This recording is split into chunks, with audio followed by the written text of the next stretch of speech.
It is not the first time, nor likely will it ever be the last, that government is monitoring communications even of its own citizens. This is routine. These are routine orders. This is nothing new. But what's new is we're actually seeing an actual order, and people are somehow surprised by it. The fact remains that this program has been in place for quite some time. After 9/11, the Patriot Act was the enabling mechanism that allowed the United States government secret to acquire subscriber records from any company that exists in the United States. It is a reality in the modern world that many people accept. The extent of it, however, was revealed last month. Both the British Prime Minister and U.S. President have had some explaining to do, even among friends and allies. How are we striking this balance between the need to keep the American people safe and our concerns about privacy? You can't have 100% security and also then have 100% privacy and zero inconvenience.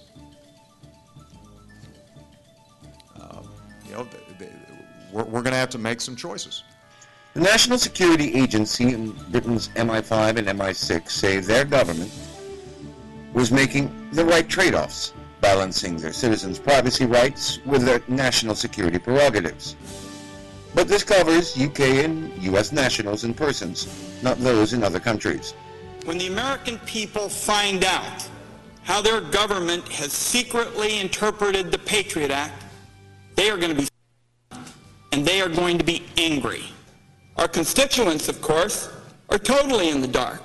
Members of the public have no access to the secret legal interpretations, so they have no idea what their government believes the law actually means.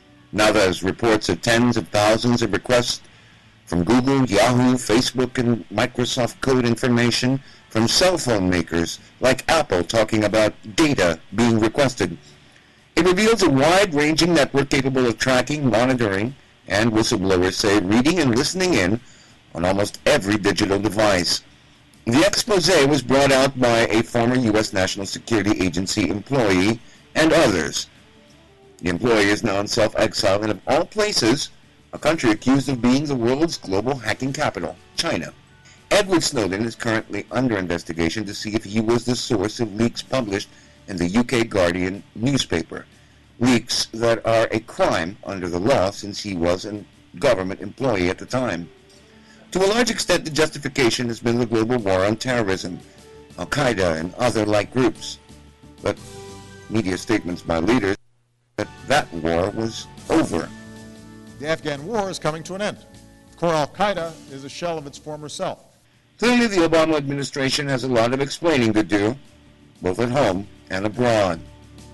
For Good Morning Boss, Mike Cohen for PTV News.